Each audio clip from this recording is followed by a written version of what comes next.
Hello, my name's Ed Bailey and I'm the face behind Edge Commission Builds, a model building service which you may have seen on Facebook. You may have seen some of my kits on eBay. You may have even bought some of my kits on eBay, I don't know. This is the first of hopefully a series of videos I'm going to put together just to show you what I do. To show you some of my builds in progress, share a few tips and techniques that I've picked up over the years from other people that have made me a better modeler and hopefully will inspire you. I'm also going to be looking at kits that I get sent from customers and also kits I get sent from Scale Aircraft Modeler magazine, which is a magazine I contribute to. And that's where we're going to start with this first video. This dropped through my door last week. It's the Eduard Bf109G4 in 1/48 scale. It's the Profipack edition, which means it comes with all the bells and whistles that you're used to with Eduard. So I'm going to turn the camera around and we're going to have a quick look inside of what you get. Absolutely top quality kits. The occasional slip up, occasional bad one, but it's not very often that they do, and when they do they tend to correct it as well. But this is the latest in their line of 109s. This is a G4. Lovely box art as usual. Nice sturdy box.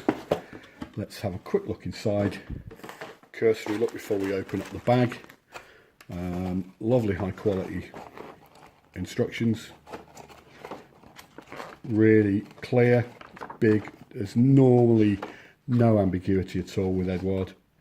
The quality control is second to none really. All the way through to great artwork for the decals and the colour schemes. All the colour schemes are called out for Mr. Colour, from Mr. Hobby. If you've not tried those paints, I think you should. They're actually amazing. I use those most of the time now for my Luftwaffe planes, along with Attacker. But yeah, you see the quality of that. There's even a very detailed stencil diagram there. Fantastic instructions. Moving on. We've got two sprues in here. We'll have a look at them in detail in a minute. There's the two main sprues, nicely bagged. Separate bag here with the wings and the fuselage sections and the transparencies.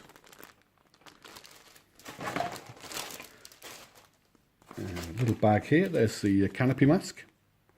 Absolutely invaluable. I love Eduard's Profipacks. They come with a canopy mask. Saves you absolute buckets loads of time for masking canopies, and they're really nice in Japanese kabuki tape. Decal sheet. There's the stencils, and the other decals are in there as well. We'll get those out in a minute and have a look. And the final touch with a Profipack is the photo etch.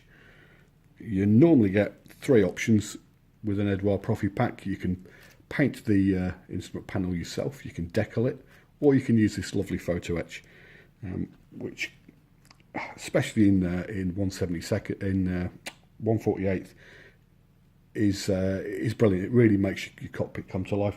There are also some seat belts in there, if you can see there. I wouldn't build a kit without seat belts these days. We've got some radiators there, a couple of hatches, and there's some bits and pieces for the inside. There's a chain for the trim mechanism in the cockpit. Yeah, we'll have a look at that in a little bit more detail in a moment. So yeah, let's get these bags open. Open it up. Here's the sprue with the wings. Standard top and bottom assembly here. And if you can see, hopefully you can with the light and my bollocks phone, you should be able to see the lovely panel lines and rivets. Fantastic. That'll take a wash and really make those wings come to life. Don't like this. I wish Eduard would stop doing it. See that? Pitot tube moulded in. That is going to break off within 2 minutes of you starting to build this kit. That'll come off. I know, I believe they're actually producing these separately now. It may be in resin, I think, but that will come off before I even start building and then be reattached later or replaced by some metal replacement. Here's the fuselage sprue. Again, fantastic etch detail. You see all the panel lines. And again, as with most of these Eduard kits, you're going to find there's spare bits. There's a couple of upper cowlings there. Because they make so many different versions of the same kit, they tend to put all the extra bits that you need for each version all on the same sprue, obviously for financial reasons and ease of manufacturing. So you're going to end up with bits and pieces left over, which is no bad thing, because they can always go in the spare box for future reference in case you lose anything or you need anything. Just a little bit of interior detail there that will need painting, and on the other side nothing too taxing. A lot of that will get replaced by photo etch as well as a lot of the panels, and they do, of course, Eduard do the complete cockpit resin replacement, where you would file all that away, sand all that away, and replace the whole cockpit top with a lovely detailed resin replacement.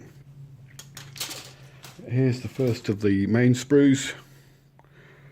No flash, absolute zero flash on this, none whatsoever, which is wonderful. There's the fuel tanks underneath, fuel tank, the exhausts,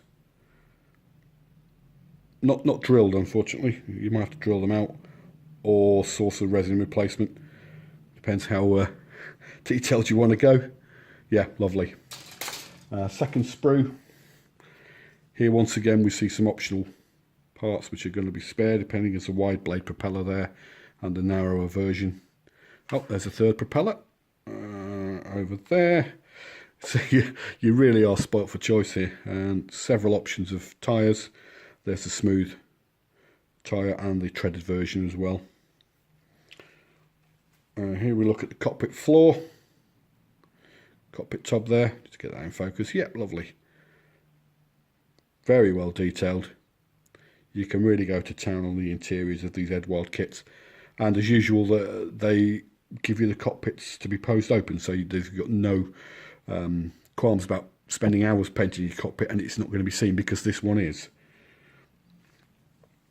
Okay, here's the transparency sheet over here. It's a nice separate bag, nice and clear, lovely and clear. And again, we see several different versions of the cockpit. There's the earlier birdcage type, and there's the later G series with the pressurized canopy. I don't really like those pressurized canopies. That's just my personal preference. I think a 109 should always have this birdcage, so I'm more reluctant to make the later versions. I don't particularly like this designer canopy. It messes with my OCD. Just up here is it's the fuel line which goes in the cockpit. It's moulded in clear plastic and should be painted yellow with a clear window in it. It's very fragile. First time I built one of these, I went to cut it off and snap, it was gone. So take care when you're cutting that off. That's a word of wisdom from me. Let's have a look at the decals. Beautiful full colour. I understand that recently Eduard have started producing their own. Let's just check. It says Eduard on it. Yes, it does. They used to be made by Cartograph of Italy, and is top quality, 100%, no issues with any Eduard decals. Quite recently, they have, as I say, they've been making their own decals, and you will find that they are really thin, very thin, which is no bad thing with a decal. It will stick to the surface, hug the surface in the panel lines.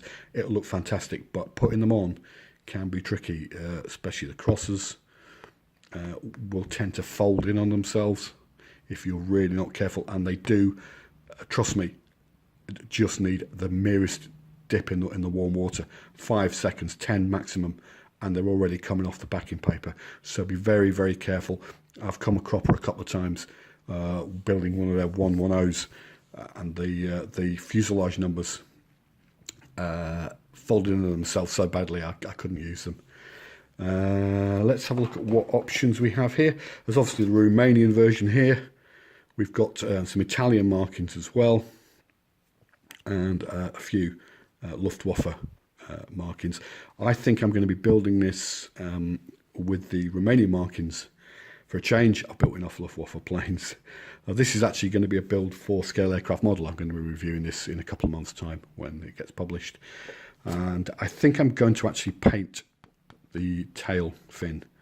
I'm not going to use this decal because they tend to be, I find, tail fin decals either don't fit or they need trimming, they're too small or too big, and they can look a bit untidy. So I think when it comes to building this, I'm actually going to spray that and it will look a lot more realistic. Here's the stencils. Be careful with these walkway markers on the wing. They again tend to fold in, be quite difficult to apply.